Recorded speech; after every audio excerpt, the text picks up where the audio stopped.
Hi, this is Marie from Copeland's Creations. Thank you for joining me. As you can see, I'm in the process already of beginning my project. It is obviously a shamrock. I got it from the Dollar Tree and I peeled off the paper cover and then I actually used the backside because I wanted the little shamrock to go in the other direction. But I am going to give this side that I'm going to work on 2 quick coats and I'm going to dry them. And I am going to do a coat on the back just to cover up all the paper that I peeled off. So in between each coat, like I said, I'm going to dry them. The colors I used, if you can see them off to the side, I did a mixture. I used the Waverly green color, I don't even know what it's called, and then a folk art one that I got on clearance somewhere that's a little electric. And I mixed them together, and then I just didn't have quite the right feel on the color, so I took some of that green acrylic color to add in just to get the color. So hopefully this works because my son is trying to talk to me, so hopefully this voiceover covers over our talk about Chick-fil-A. Thanks. I just wanted to show you right here while I'm drying it mid-dry. As you can see how much darker the color gets once it's dry, and I just really like that color, and I just wanted to point that out. So I'm going to jump ahead past the second coat and past the drying to where we get to the fun stuff.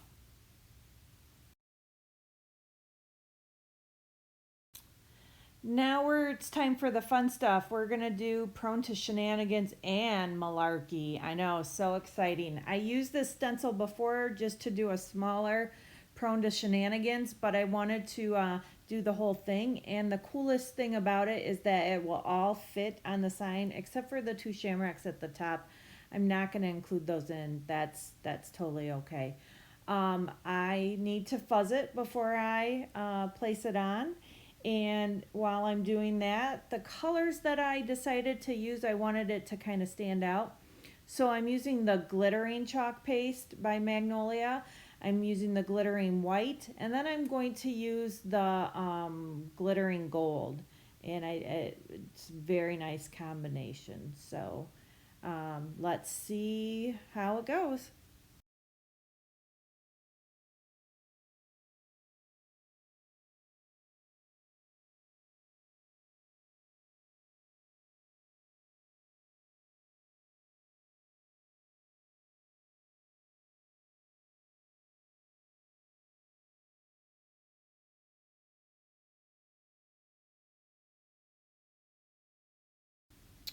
Like always, these stencils are able to be moved.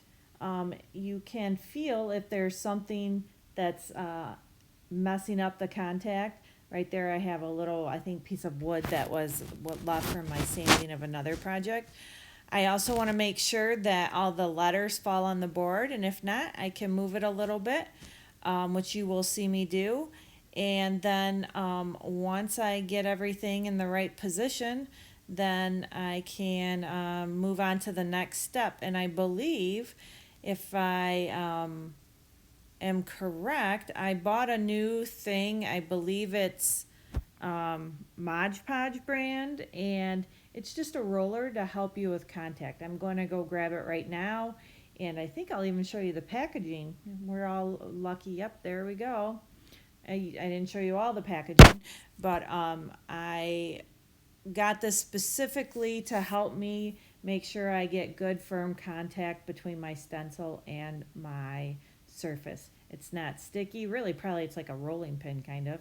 It's plastic and it works, and it's nice because you can wash it off if you were to get something like Mod Podge glue or something on it. So here I am getting it all ready to go, and then we will break out the chalk paste. Now it's time to put the chalk paste on, and I am using glittering white chalk paste from Magnolia Design Co. And I tend to make sure that I put enough on, so I go over it and over it a lot. But I'm going to then jump ahead and do the and, which is a 4-leaf clover. Not my usual, but it is very cute. And then for the word shenanigan and malarkey, I'm going to use the glittering gold chalk paste. And it just looks really good and it stands out nicely.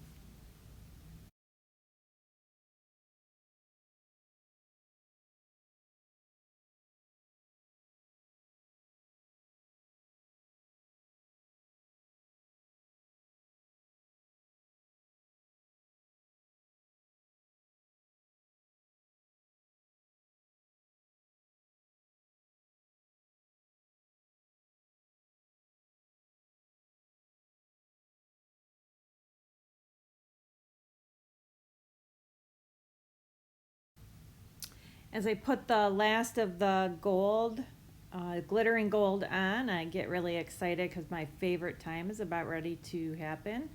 I always just really go over it a lot to make sure I get the chalk paste in every direction. So here we go. Oh, it looks so cute already, but even better once I pull off the stencil. So let's look at it.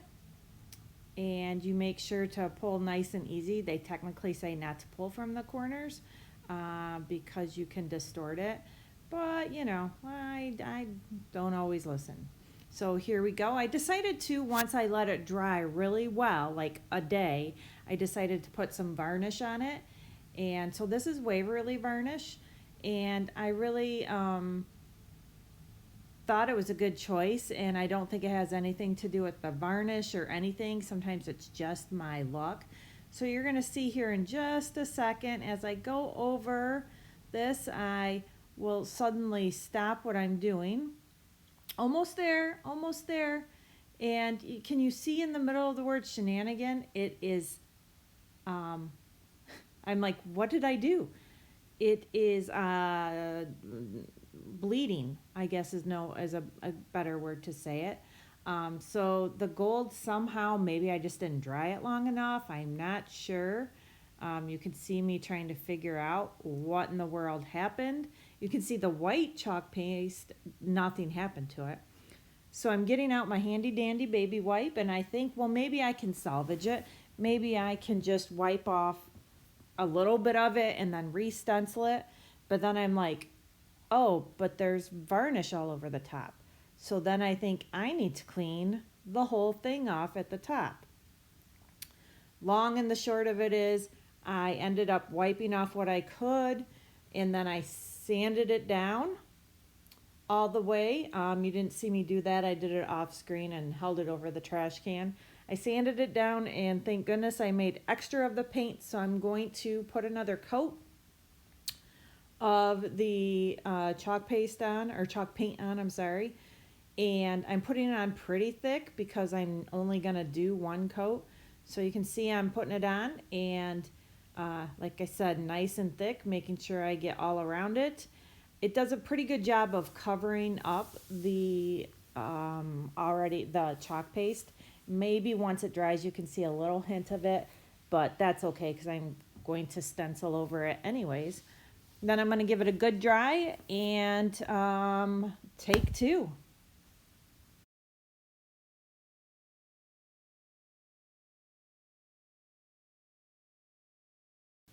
So I set the shamrock aside to make sure it's good and dry, and I'm going to work on my bow. This ribbon here I bought years ago, and I love it, and I just want to use it. So I'm just kind of eyeballing what I want it to look like and how long I think it should be. And I'm just going to, I just gathered it together, pinched it, and I'm going to get out some floral wire, and I'm going to gather it in the center and make sure that I cut it a little extra long so I can add some of my other ribbon to it.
So then on top of the larger ribbon, I'm going to take a bunch of smaller stuff, and this is just supplies I've had. It looks like a ribbon from Joann's and from Hobby Lobby, and then I think you're going to see some other ribbon, probably from online orders, I'm not sure.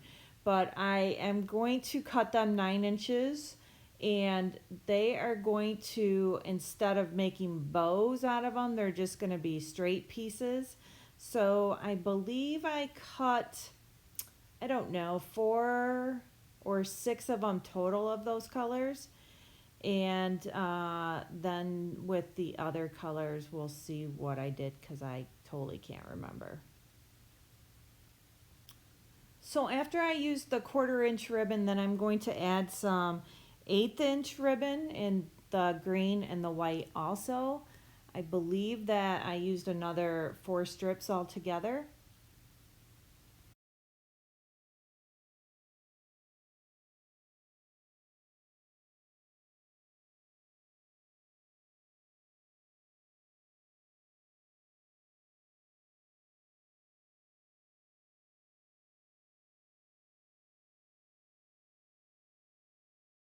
Then I'm going to add some of these like crystal um, beads on. I just think they're extra fun, and I've tried to find ways to incorporate them into my project. I tried to cut them about the same length also, just kind of put them in the mix, and then I want to make sure the little pointy ends off the edge are taken care of, and I'm going to get out some finer scissors to get as close to the beads as possible. I just don't like it when that part shows. So once I have those all taken care of, I'm going to open up some of the wire from my big bow, and I'm just getting it prepped so that I can put all my little pieces in together and I can wrap them up. I always think I'm going to be really organized when I put them together, and I don't know why I waste my time with it, because I just kind of end up doing it willy-nilly anyways.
And when I tie my wire on the back, I obviously kind of shake it and play with it to see how it's going to look.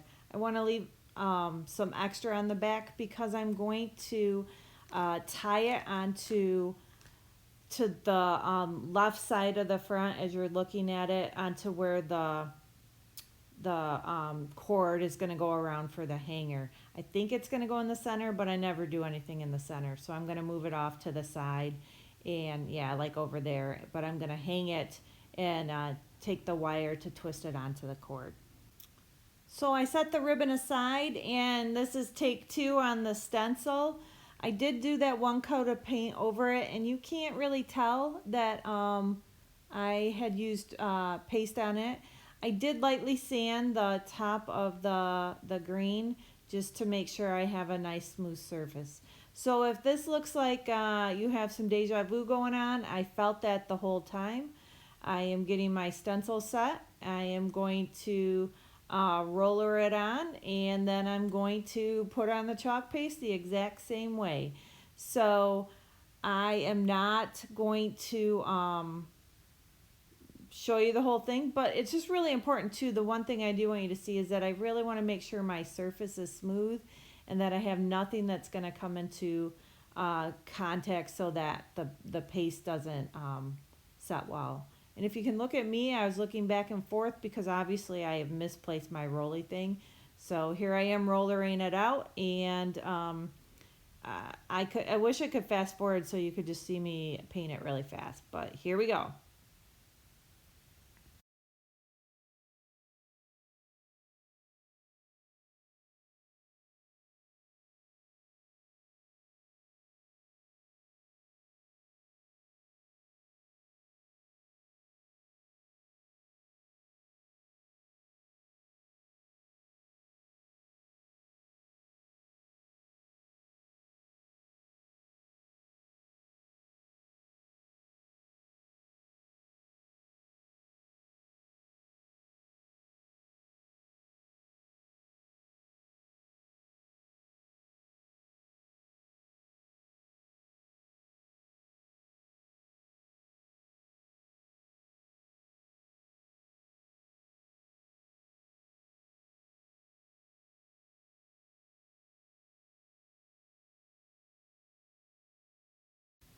Okay, as I peel it off again, I'd like to say that it looks even better, but it looks the same. It's a little higher.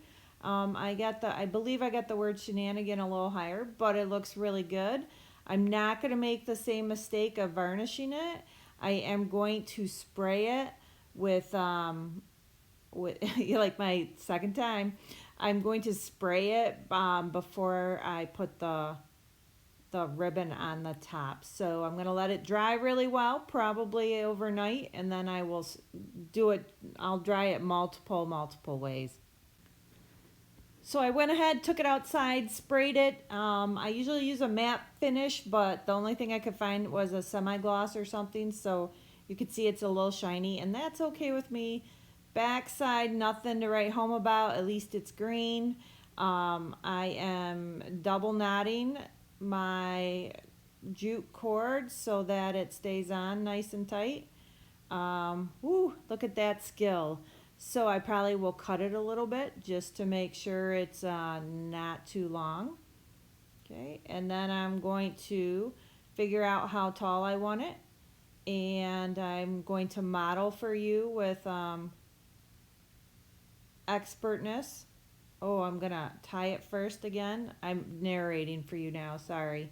It is getting late. I shouldn't be doing voiceovers at 11:40 at night. It's way past my bedtime, so I do get a little slap happy. Um, so I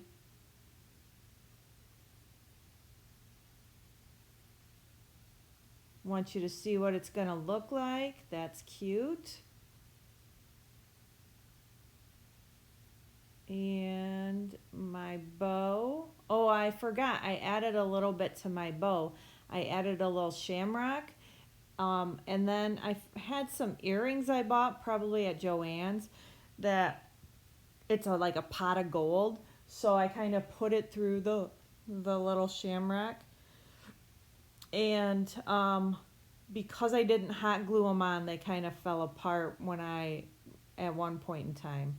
So you can see that I'm going to tie the wire on to the cord, and I will also add a little hot glue there just to make sure it stays where I want it to.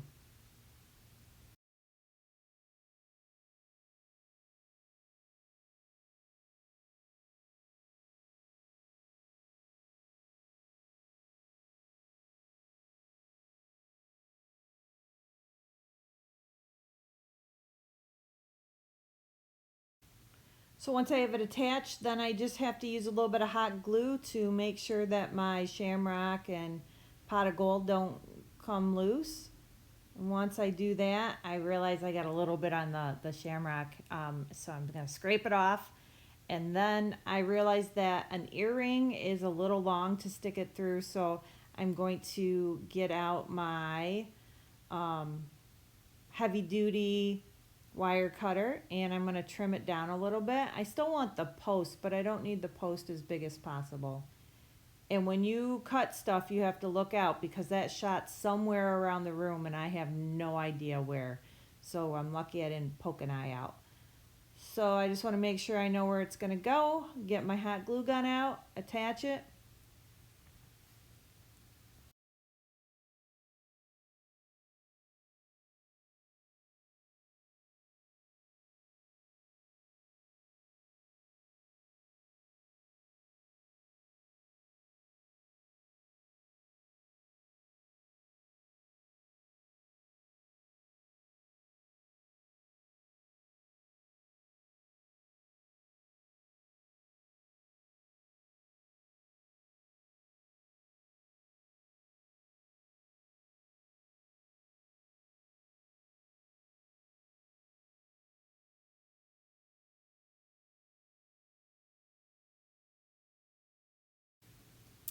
In order to keep the bow high enough, I just am adding a little dab of hot glue so that it stays up way up on the cord instead of sagging down. I want it to not cover my words. So then what I'm going to do is, it looks like I need to do a little trimming on it. So it's very cute, but you're kind of, I'm struggling to see some of the words. So once I am able to get my welcome wreath out of the way, I can use that, hang it up there. And then I'm going to get out my scissors and give it a little bit of a haircut.